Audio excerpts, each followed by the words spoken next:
Hi friends. அதாவது நம்ம இப்போ அடுத்த ஒரு மேட்சோட ரிவ்யூக்கு வந்திருக்கோம். அதாவது இந்த ஐபிஎல்லோட ஃபர்ஸ்ட் த்ரில்லர் அப்படின்னு சொல்லலாம். So GT versus RR high scoring game தான். 200 பிளஸ் கேமு பிளஸ் அதை சேஸ் பண்ணி வந்தாங்க. ஸோ டீம்ல சேஞ்சஸ் பத்தி சொல்லுங்க, என்ன நடந்தது? டீம் சேஞ்சஸ்ல இருந்து ஆரம்பிப்போம். பெரிய சேஞ்ச். சுப்மன் கில் வந்து அன்ஃபிட் இந்த கேமுக்கு. ஸோ அதனால ரஷீத் கான் கேப்டன் பண்ணாரு. குமார் குஷாகராக்கு ஓப்பனிங் ஆப்ஷன் கொடுத்தாங்க. ஸோ அது ஒரு மிகப்பெரிய சேஞ்ச் மாதிரி. சேஞ்சுன்னு சொல்ல முடியாது, நம்ம அது ஒரு அது ஃபோர்ஸ்டு சுச்சுவேஷன் அந்த மாதிரி. அதான் ஃபோர்ஸ்டு சேஞ்ச். ஸோ வேற வழி இல்லை. ஏற்கனவே ஜிடி பேட்டிங் வீக்கா இருக்குன்ற மாதிரி தான் நம்ம பேசிட்டு இருந்தோம். ஸோ கில்லும் இல்லை, என்ன பண்ண போறாங்க அப்படின்ற மாதிரி இருந்தது டாஸ் டைம்ல. ஆர்ஆர் சைட்ல ஏதாவது சேஞ்ச் இருந்ததா? எதுவும் இல்லைல்ல. RR side same team. Same team தான் ஆனாங்க. ஸோ அவங்க ஏன் வின்னிங் காம்பினேஷன் மாத்த போறாங்க? அதான் 12 ஓவர்ல ஜெயிச்சானுங்களே, அப்புறம் ஏன் மாத்தணும் காம்பினேஷனை? ஸோ இதுதான் ஃபர்ஸ்ட் வந்து நம்ம ஆர்ஆர் பேட்டிங் பத்தி பார்ப்போம்.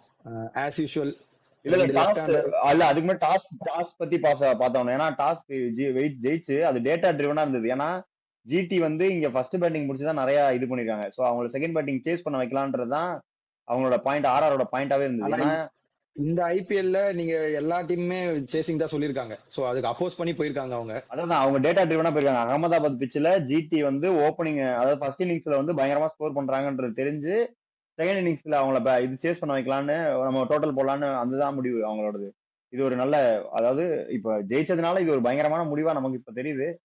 இருந்தாலும் ஒரு கட்ஸோட எடுத்த முடிவு தான் அது. ஒர்க் பண்ணிருக்காங்க பின்னாடி நிறைய அனலிட்டிக்ஸ். ஸோ ஆஸ் யூஷுவல் ரெண்டு அக்ரெசிவ் லெஃப்ட் ஹேண்டர்ஸும் அவங்க எதிர்பார்த்த மாதிரியே தான் ஸ்டார்ட் கொடுத்தாங்க. போட்டு அடின்னு அடிச்சு. ஆனா எனக்கு தெரிஞ்சு ஜெய்ஸ்வால் வந்து கொஞ்சம் சென்சிபிளா ஆடுறாருன்னு தோணுது இந்த சீசன். ஏன்னா வைபவ் சூரியவன்ஷி ரிஸ்க் எடுக்கிறதுனால அவருக்கு அந்த ஆப்ஷன் இருக்கு. போன மேட்சுமே சூரியவன்ஷி அடிக்கிறது நல்லா தெரிஞ்சு அழகா ரொட்டேட் பண்ணி கொடுத்தாருனாரு. இந்த மேட்சும் சூரியவன்ஷி அடிக்கிறத வச்சு அதை வச்சு அப்படியே ஒரு கொஞ்சம் இன்னிங்ஸ் பில்ட் பண்ணி அழகா 50 போட்டு இன்னைக்கும் நல்லா ஆடினார். ஸோ அது எனக்கு நல்லா தெரிஞ்சது பார்க்கும் போதே சென்சிபிளா. வெங்கட்டோட ஆரஞ்சு கேப் செலக்ஷன் வந்து ஓரளவுக்கு அவன் அது சொல்லும் போதே சொல்லியிருந்தான். இந்த மாதிரி சூரியவன்ஷி இருக்கிறதுனால, சாம்சனும் இல்லாததுனால மெச்சூர்டா இது பண்றதுக்கான வாய்ப்பு இருக்குன்னு. அந்த மாதிரி தான் போயிட்டு இருக்கு இப்போ வரைக்கும். 2 மேட்ச் சேர்த்து 80+ ரன்ஸ் போயிடுச்சு. அதான் அப்புறம் வந்து பாஸ் பேபியை பத்தி சொல்லி ஆகணும். நம்ம பாஸ் பேபி வழக்கம் போல ஸ்டார்டிங்கே சர்க் புர்க்குன்னு சுத்துறது தான், கிடைக்கிற வரைக்கும் லாபம்னு வழக்கம் போல 18 பால் 35 அந்த மாதிரி வழக்கம் போல போயிடுச்சு. அதுக்கப்புறம் நம்ம துரு ஜுரேல் பத்தி சொல்லி ஆகணும். ஸ்டார்ட்ல அப்படியே ஸ்டார்ட் பண்ணாலும் அப்படியே எடுத்துட்டு போயிட்டாரு கேம கடைசி வரை. இல்ல எனக்கு நம்ம போன பையன் பேசுன மாதிரி ஒரு டேர்னிங் பாயிண்ட் ஆஃப் தி மேட்ச்னு என்ன கேட்டீங்கன்னா, இந்த கேம்ல நிறைய டேர்னிங் பாயிண்ட்ஸ் இருக்கு. அதெல்லாம் சொல்றதை தாண்டி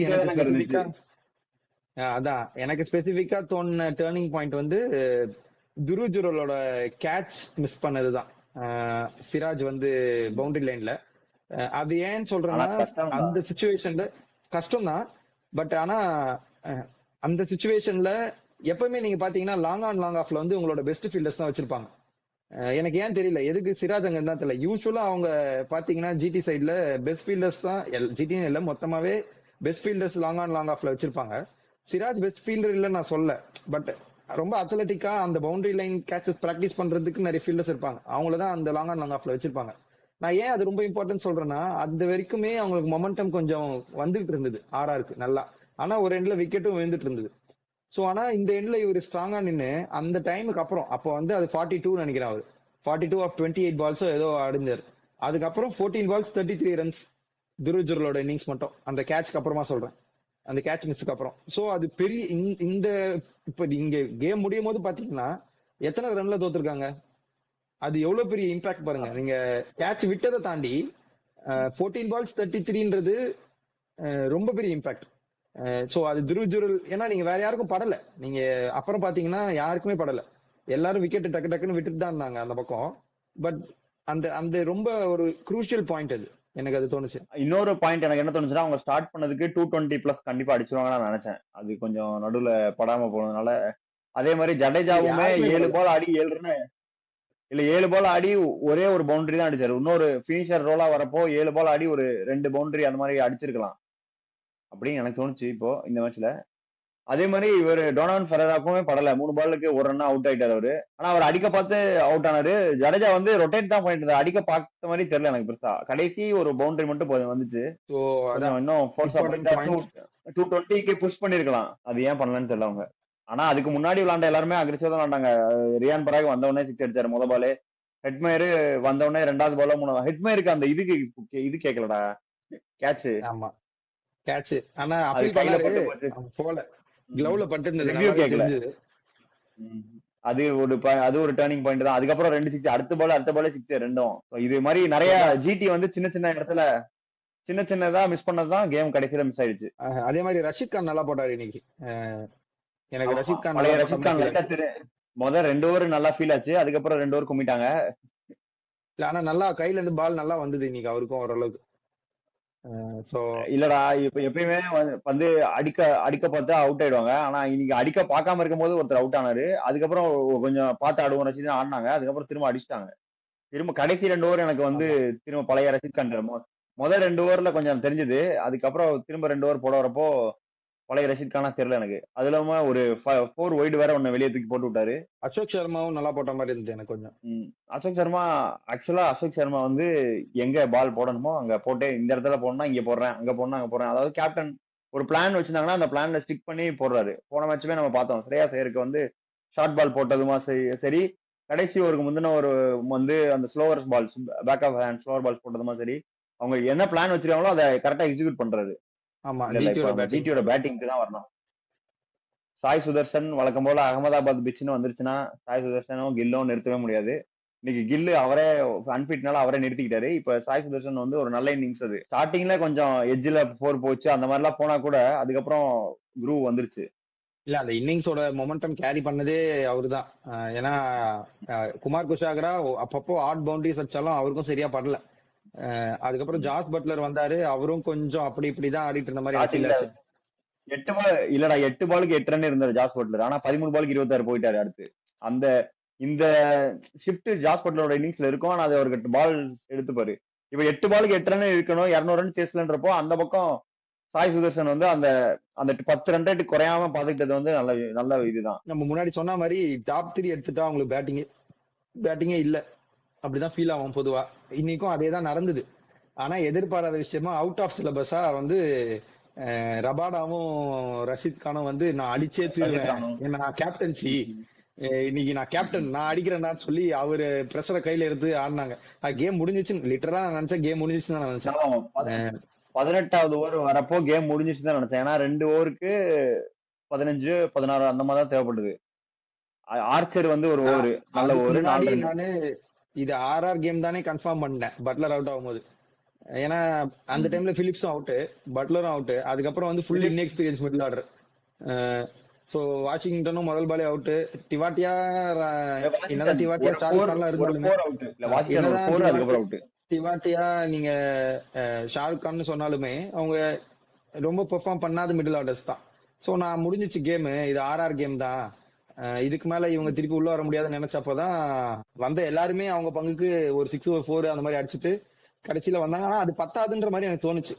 ஆனா இவங்க எக்ஸலண்டா கேமை கொண்டு போனாங்க லாஸ்ட்ல. அதுக்கப்புறம் தான் வந்தாரு விநாயக் மாதிரி. கடைசியில தான் 2 special overs from Jofra Archer and Tushar Deshpande.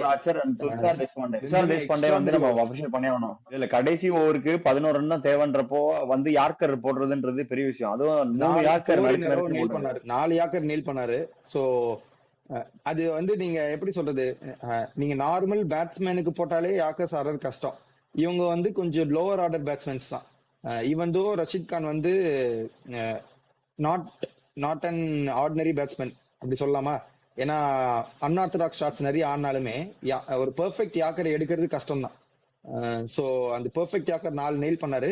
ஆனா நீங்க கிரெடிட் கொடுக்கணும்னா துஷார் தேஷ்பாண்டே கொடுக்கலாம். ஆனா நான் ஜோஃப்ரா ஆர்ச்சருக்கு எக்ஸ்ட்ராவா கொடுப்பேன். ஏன்னா 2 ஓவர் 15ன்றது ஈஸிலி கெட்டபிள்.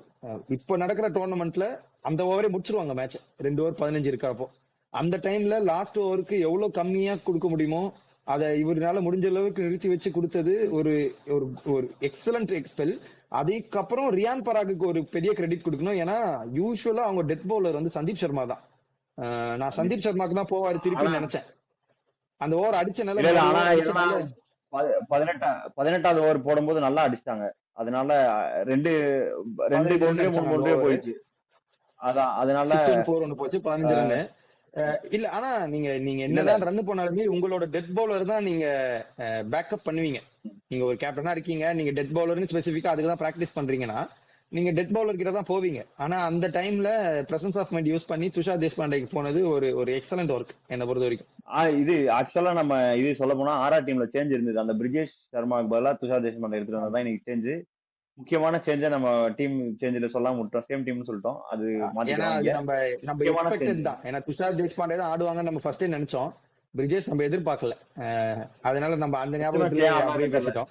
இல்ல நான் ஏன் சொல்றேன்னா ஒரு சின்ன சின்ன பாயிண்ட் தான். நீங்க எக்ஸாம்பிள் வந்து அந்த நம்ம T20 வேர்ல்டு கப் ஃபைனல் வந்து இவர் நல்லா அடிச்சிட்டு இருக்கும்போது பண்ணிட்டு போய் பேடு கேட்டு கேமை ஸ்லோ பண்ணுவார்ல, அந்த மாதிரி ஒரு மேட்டர் தான். நீங்க நான் பார்த்து லைவ் பார்த்துட்டு இருந்தேன். அந்த டைம் வந்து லாஸ்ட் பால் வந்து ஜோஃப்ரா ஆர்ச்சர் போடுவாரு, ஃபுல் டாஸ் ஒன்று போட்டுருவாரு ஜோஃப்ரா ஆர்ச்சர். அதை வந்து ரபாடா மிஸ் பண்ணிடுவாரு. மிஸ் பண்ணிட்டு உடனே கேமரா பேன் அவுட் ஆகும், சிங்கிள் ஓடிடுவாங்க அந்த பால். கீப்பரும் மிஸ் பண்ணிடுவாரு, ஒரு ரன் ஓடிடுவாங்க. கேமரா பேன் அவுட் ஆகும்போது எங்கேயோ டீப்ல இருந்து சந்தீப் சர்மா ஓடி வந்திருந்தார் பவுலிங் போடுறதுக்கு. அந்த எண்டு மாத்தி பவுலிங் போடுவாங்கல்ல, அந்த எண்டுக்காக சந்தீப் சர்மா ஓடி விட்டு இருந்தார். அந்த டைம்ல என்ன ஆச்சு, அது கீழே வந்த பால தேவையில்லாம ரபாடா நோ பாலுக்கு ரிவ்யூ கேட்டு ரியான் பராக்கு யோசிக்க டைம் கொடுத்துட்டாரு. அந்த டைம்ல டக் அவுட்ல இருந்து எனக்கு தெரிஞ்சு இன்ஃபர்மேஷன் வந்துட்டு இருக்கும். நீங்க ரிவ்யூ எடுக்கிற டைம், அதுவும் இப்பெல்லாம் நோ பாலுக்கு வைடுக்கெல்லாம் ரிவ்யூ 2-3 மினிட்ஸ் மேலேயே போகுது. சோ எனக்கு ஒரு தெரிஞ்சு அந்த தடவைலாம் கேம் ஸ்பீட்லயே போயிருந்தா சந்தீப் சர்மா போட்டுருப்பாரோன்னு எனக்கு தோணுச்சு. ஏன்னா சந்தீப் சர்மா ஓடி வரதை நான் பார்த்தேன் டீப்ல இருந்து அவர் பவுலிங் போறதுக்கு. அந்த நோபால் ரிவ்யூ கேட்டு கேமை ஸ்லோ பண்ணி நீங்க வெளியே இருந்து இன்ஃபர்மேஷன் உங்களுக்கு வர ஆரம்பிச்சிருச்சு. சோ அது வந்துருச்சுனாலே உங்க டீம் அந்த டீமுக்கு கேம் போற மாதிரி ஒரு ஒரு வே ஆயிடுது. சோ அது ஒரு தேவையில்லாத டிசிஷன். அது நோபால் இல்லைன்னு அவருக்கும் தெரியும், கீழே தான் ஆடினாரு, ஸ்டெம்புக்கு பக்கத்துல தான் போச்சு. அது தேவையில்லாம ஒரு இது கொடுத்து டைம் கொடுத்து இருந்தாலும் வந்ததுன்னா நல்லது தானே. அந்த மாதிரிதான் சின்ன சின்ன இல்ல. இப்ப பாயிண்ட்ஸ் அந்த டெசிஷன் சேஞ்சஸ் எடுத்த கேம்ல அந்த மாதிரி. அதான் சின்ன சின்ன விஷயத்துலதான் ஜிடி இந்த மேட்ச்லயுமே விட்டாங்க. நம்ம முன்னாடி இந்த வீடியோலயே சொன்ன மாதிரிதான் அந்த கேட்ச் ஒண்ணு, அதுக்கப்புறம் வந்துட்டு இன்னொன்னு என்னமோ சொன்னேடா மறந்துட்டேன் போ. அதே மாதிரி இந்த இந்த நோபால் ரிவ்யூ ஒண்ணு பிளஸ் இன்னொரு பாயிண்ட் நான் அங்க சொல்லியிருந்தேங்க. இந்த வீடியோலயே ஒரு 5 நிமிஷத்துக்கு முன்னாடி பாத்தீங்கன்னா இருக்கும். என்ன சொன்னேன்னு எனக்கே மறந்து போச்சு. அந்த மாதிரி சின்ன சின்ன விஷயம். அதே மாதிரி போன மேட்சுமே அந்த பிரசித் கிருஷ்ணாவை முன்னாடி எடுத்துட்டு வராதுதான் அவங்க பெரிய அந்த அந்த சேஞ்ச் தான். அந்த சின்ன விஷயம் தான். அதை பண்ணியிருந்தாங்கன்னா இன்னும் கொஞ்சம் ப்ரெஷர் போட்டு அந்த மேட்சுமே அவங்க இன்னும் கொஞ்சம் இது கிட்ட போயிருக்கலாமோ இல்ல ஜெயிச்சிருக்கலாமோ ஏதோ பண்ணிருக்கலாம். அதே தான் இங்கேயும் சின்ன சின்ன விஷயத்த மட்டும் அவங்க மிஸ் பண்ணிடுறாங்க. அதே மாதிரி துஷார் தேஷ்பாண்டே வந்துட்டு அந்த டெசிஷன் வந்து நாண்ட்ரே பர்கருக்கு ஒரு ஓவர் இருக்கு, சந்தீப் சர்மாக்கு ஒரு ஓவர் இருக்கு, துஷார் தேஷ்பாண்டேக்கு ஒரு ஓவர் இருக்கு. நாண்ட்ரே பர்கர் சந்தீப் சர்மா விட்டுட்டு துஷார் தேஷ்பாண்டேக்கு வந்து அந்த கேப்டன் எடுத்த முடிவா இல்ல அந்த நீ சொன்ன மாதிரி டைம் கிடைச்ச இல்ல உள்ள இருந்து வந்த டெசிஷன் ட்ரெஸ்ஸிங் ரூம்ல இருந்து வந்த முடிவான்னு தெரியல. ஆனா அது ஒரு நல்ல முடிவாயிடுச்சு. இல்ல ட்ரெஸ்ஸிங் ரூம்ல இருந்து அந்த இன்ஃபர்மேஷன் வரலனா கூட அவரா யோசிச்சிருந்தா கூட அந்த யோசிக்க டைம் கொடுத்துட்டாங்க அவங்கன்னு தான் என் பாயிண்ட். நீங்க அதே கேம் ஃப்ளோல போயிருந்தீங்கன்னா மேபி வேற யாராவது தப்பு பண்ணியிருப்பாரு அவரு ரியான் பராக். சோ நீங்க டைம் கொடுக்கவே அவரு டிசிஷன் ஈஸியா கொஞ்சம் யோசிச்சு எடுத்துட்டாரு. இவருக்குமே உங்களுக்கு தெரிஞ்சிச்சு இப்ப நம்மள சூஸ் பண்றாருன்னா, இப்ப நீங்க டக்குன்னு நீ வந்து போடுன்னு சொல்லிட்டு போறது வேற, நீ தான் போட போறேன்னு டிசைட் பண்ணிட்டு நீங்க அவங்க பிளான்ஸை டிஸ்கஸ் பண்றது வேற. நீங்க அதுக்கு டைம் கொடுத்துட்டீங்கல்ல, நீ யாக்கர் போடு, அவுட் சைட் ஆப்ஷன் வச்சு யாக்கர் போடு, தேர்ட் மேனும் டி பாயிண்ட வச்சு போடுன்னு அவரு நல்லா டிசிஷனும் பேசி பொறுமையா அவருக்கு டைம் கொடுத்து நீ போடுன்னு சொல்லி டிசைட் பண்ணிட்டு போன மாதிரி இருந்தது. ஆனா அதை எக்ஸிக்யூட் பண்றாரு. அதுதான் இப்போ பயங்கரமா எக்ஸிக்யூட் பண்றாரு. அதான் முக்கியம். இந்த மேட்சோட சமரி பாத்தீங்கன்னா ஆர்ஆர் ஜெயிச்சிருச்சு. அதோட முக்கியமான நம்ம சேனலுக்கு ஒரு நல்ல விஷயம் என்னன்னா 9வது மேட்ச்ல வெங்கட் ஜெயிச்சிட்டாங்க. அதுவும் வெங்கட் எந்த லெவல்னா ஜிடி வந்து இந்த மேட்ச ஜெயிக்க வாய்ப்பே இல்ல அப்படின்ற மாதிரி தான் ஃபர்ஸ்டே எல்லாருக்கும் ப்ரெடிக்ஷன் இருக்கும். அந்த ப்ரெடிக்ஷன்லயுமே கில் ஆடல இன்னைக்கு.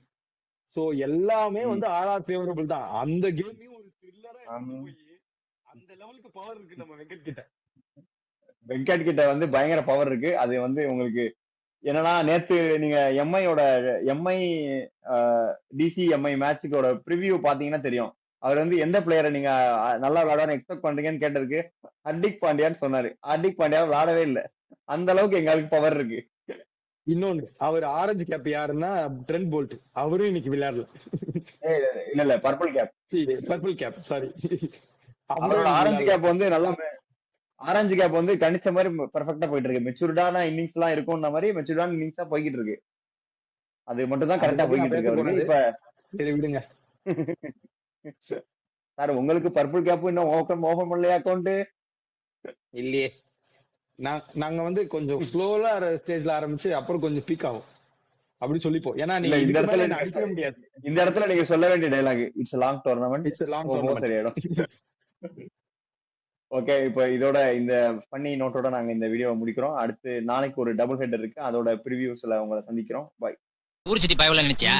நாங்கெல்லாம் வயிறு நிறைய சாப்பிடணும், வஞ்சனம் இல்லாம உழைக்கணும். ஆஹா, அருமையான பாலிசி. Keep it